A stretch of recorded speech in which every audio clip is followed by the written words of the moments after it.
Hey friends, okay, so one of the common questions that I've been getting is what is the difference really between Google versus ChatGPT? Okay, so matter of fact, I was talking to my wife, and as soon as I talked about ChatGPT, she was like, "Okay, tell me more. I'm interested." And then as I explained it, she was like, I am getting confused a little bit. So how is it different than Google then? So let me tell you how. So for those who are curious and who have not had the chance to use ChatGPT yet, okay? So in Google, so all of these things, like both of them are artificial intelligence, and Google just seems to have a lot incorporated into their product of services that they provide, like Google Translate, Google Map, and all of that. But ChatGPT is really, it's what they call natural language processing or language model. So really, what it is able to process is language. For example, if I say, "Show me a picture of a cat," let's see what it gets.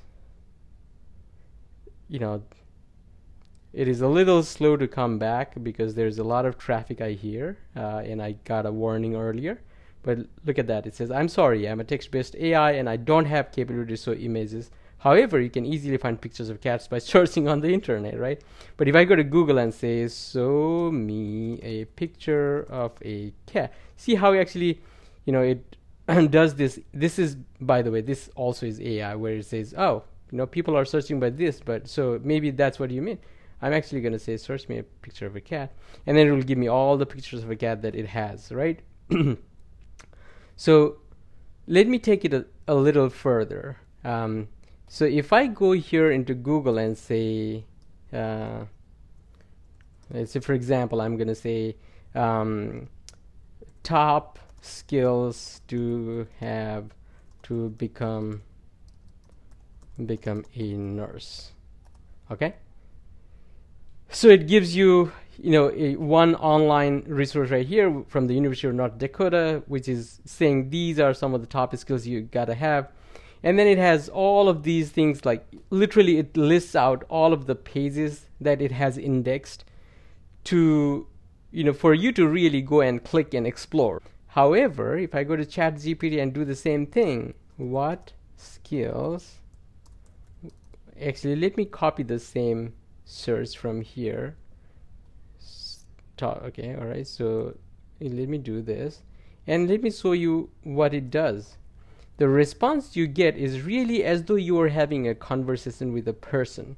Like, say if you're conversing with a nurse that is already in the field, and he or she is experiencing what, or is explaining to you what his or her own experience is about the top skills that is needed in to become a nurse.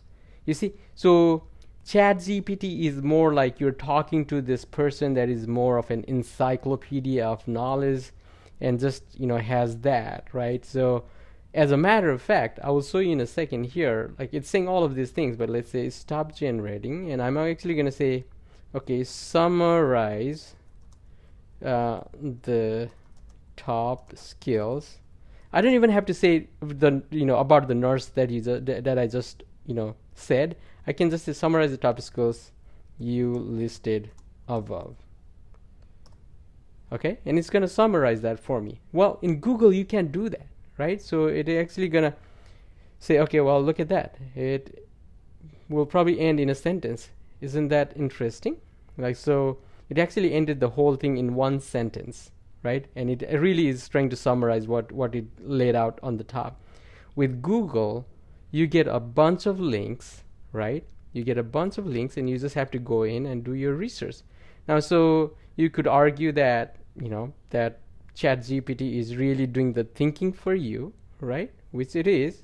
It's really, like I said, it's as though you were talking to a person that has been in the field and knows this stuff. There are factual inaccuracies with ChatGPT. Of course, in Google, you would have the same thing. You would have to go and search and then come back and search some more, right?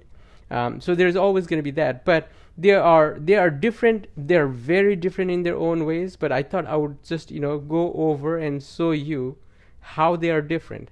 Again, to summarize what I just said, Google, is at least the search engine portion of the Google, we type in what I need to search for, and then it will list you, a zillion websites that you can go and find about the topic of interest to you. So you can also filter by news.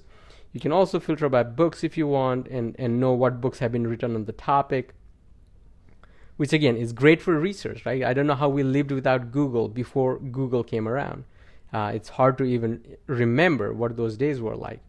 Now, with ChatGPT coming online now, and the latest version of ChatGPT available for all of us to use, you can imagine this thing is just going to take over the world.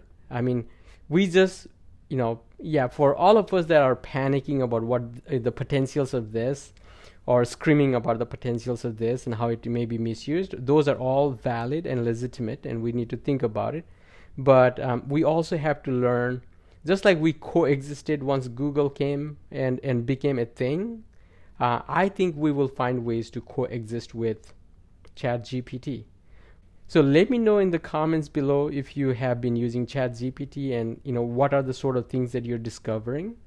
Or if you're amazed, or if you're not impressed, let me know about that too. But I feel like ChatGPT is gonna bring about some revolution in everything that we do. It's a different sort of monster that we have in our hands, but hopefully, humankind will use it for good use, and we will learn to coexist.